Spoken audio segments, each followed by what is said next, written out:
Hello my dear students, welcome to the online class of Narayanganj High School and College. How are you? Hope that you all are fine by the grace of Almighty Allah. I am also fine. You know, I am Shumon Chandra Saha, Assistant Teacher English, Narayanganj High School and College. In my previous class, I have discussed about some basic rules of right form of verbs. Today, I will also discuss some other form of right form of verbs. Let's start the class.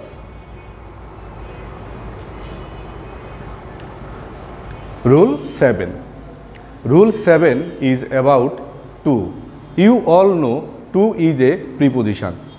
And in my previous class, I have told you that after preposition, we have to add ing to the principal verb.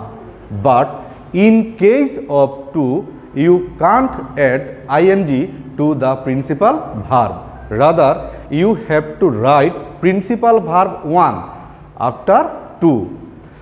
However, there are some phrases to being at the end of them which requires the gerund form of the verbs. That means we have to add ing to the principal verb if you find some phrases too. Okay, now look at the first example. Look at the first example. Our first example is he went there to meet me. Here our principal verb is met and to is preposition. So according to the rule, after to we have to write principal verb 1. So the answer of this sentence is he went there to meet me. Look at the second example. I went to the stage with a view to dance. Here with a view to, it is a phrase word and according to the rule we have to add ing. We have to add ing to principal verb 1. So the answer of this sentence is I went to the stage with a view to dancing.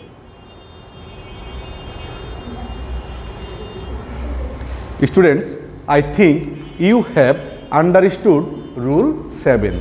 Actually, rule 7 is about preposition to, and there are two rules for preposition to.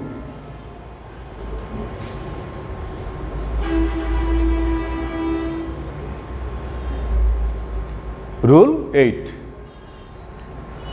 Rule 8 is about lest. If two clauses are connected by lest, then we have to write should or might after subject in the second clause, and after should or might we have to write principal verb 1. Look at the first example.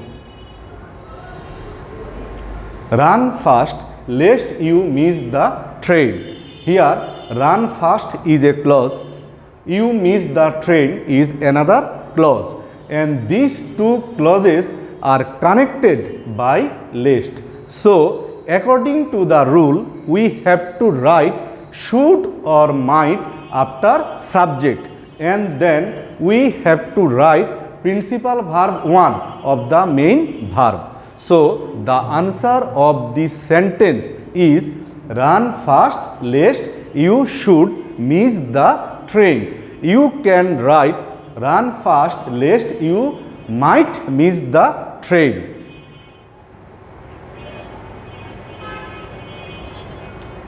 Look at the second example. He walks slowly lest he fall down. Here he walks slowly is a clause, he fall down is another clause, and these two clauses are connected by lest. So according to the rule we have to write should or might after subject. Here subject is he and we have to write should or might after he. Then we will write principal verb 1 of fall. So the answer of this sentence is he walks slowly lest he should or might fall down.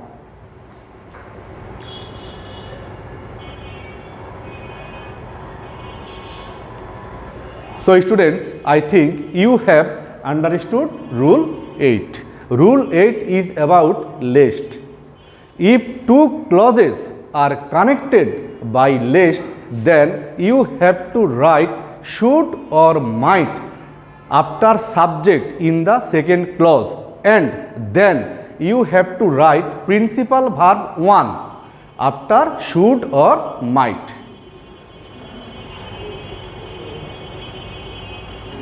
Rule 9. Rule 9 is about before. If two clauses are connected by before, then you have to follow some rules. So, there are actually 3 rules for before. The first rule is the first clause of before is in past perfect tense, and the second clause of before is in past indefinite tense. The second rule is the first clause of before is future perfect tense, and the second clause of before is present indefinite tense. And the third rule is the first clause of before is future perfect tense, and the second clause of before is future indefinite tense. Look at the first example. He had done it before I come. Here, he had done it is a clause. I come is another clause. These two clauses are connected by before. Now, at first, you have to decide which rule is applicable for this example. You know, there are 3 rules for before. At first, you have to decide which rule is applicable for this example. Read the example. He had done. Had plus verb 3. Had plus verb 3. That means this example is applicable for rule 1. We know if the first clause is in past perfect tense, then we have to write the second clause in past indefinite tense. So, what is the structure of past indefinite tense? Subject plus principal verb 2 plus object. That means we have to write verb 2 of principal verb. Here verb is come. So, verb 2 of come is came. So, the answer of this sentence is he had done it before I came.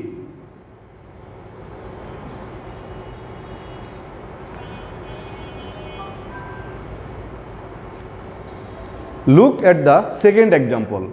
Our second example is he to do it before I come. At first, you decide which rule is suitable for this example. He to do it. Here he to do it is a clause. I come is another clause. Look at this clause. I come. Subject plus verb 1. Principal verb 1. That means this example is applicable for rule 2, and we know that according to rule 2 we have to write future perfect tense in the first clause. So, the structure of future perfect tense is shall have or will have plus principal verb 3. Now, he will have do. What is the verb 3 of do? The verb 3 of do is done. So, the answer of this sentence is he will have done it before I come. Rule 10. Rule 10 is about after. There are 2 rules for after. The first rule is The first rule is the first clause of after is in past indefinite tense and the second clause is in past perfect tense. And the second rule is the first clause is in future indefinite tense and the second clause is in present perfect tense. Look at the example. He died after the doctor came. Now decide which rule is applicable for this example. He died is a clause. The doctor came is another clause. He died. He subject died verb 2. Verb 2. So we see that rule A is applicable for example for this example. So we have to write had plus verb 3 in second clause. So the answer of this sentence is he died after the doctor had come.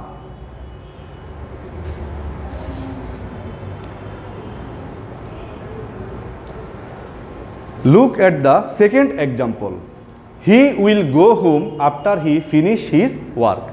Here, he will go home is a clause. He finish his work is another clause.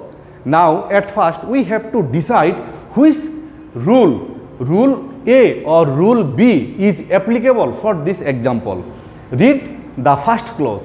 He will go home. He subject will go. Will principal verb 1. Here go is principal verb 1. So we see that rule B is applicable for this example. So we have to write present perfect tense in the second clause. So the answer of this sentence is he will go home after he has finished his work. So students, I think you have understood rule 10. Rule 10 is about after. If two clauses are connected by after, there are two rules for it. The first rule is the first clause of after is in past indefinite tense and the second clause of after is past perfect tense. And rule B is the first clause of after is future indefinite tense and the second clause of after is present perfect tense.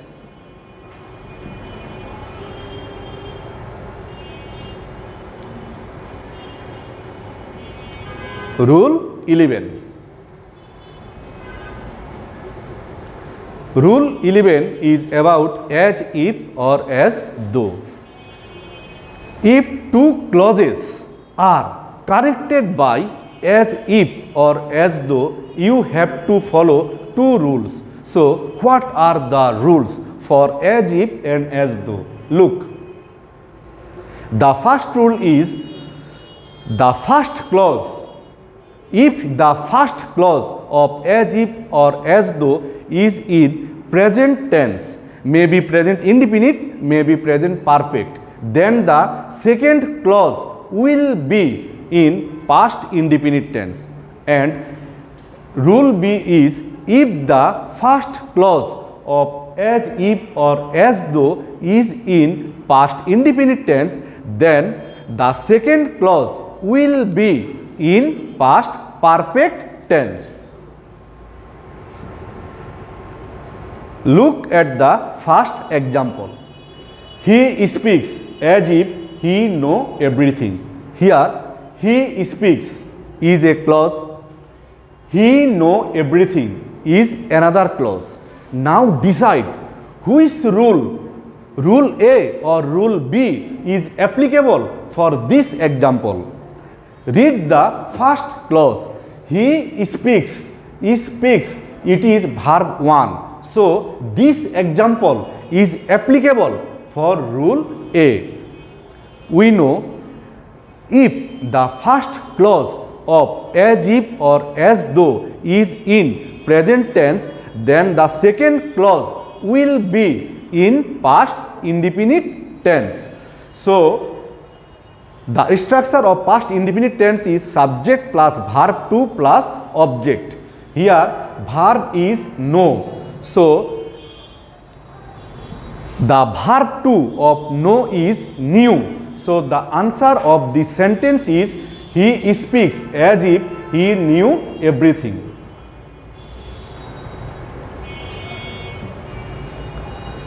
Look at the second example. He spoke as if he know everything. Here, he spoke is a clause, he know everything is another clause. So, these two clauses are connected by as if. Now, we have to decide which rule A or rule B is applicable for this example. Okay, read this clause. He spoke. Spoke is verb to.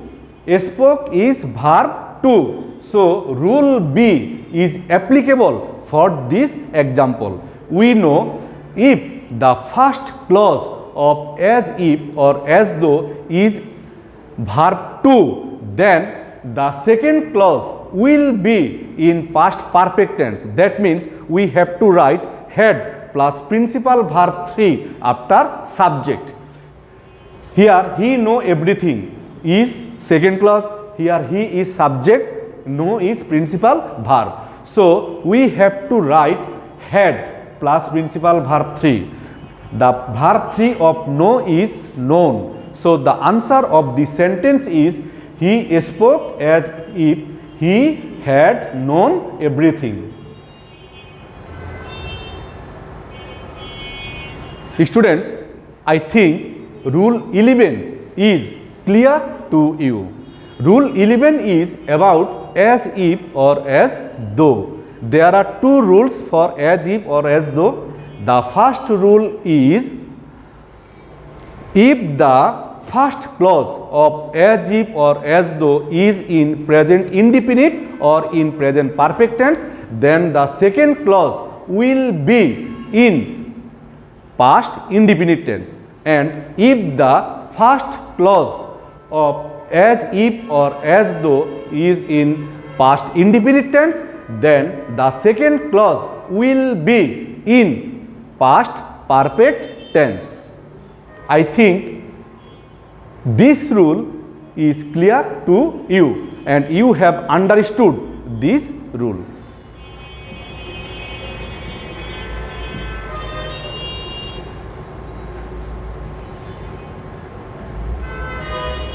Okay students, no more today. Thanks for watching this class.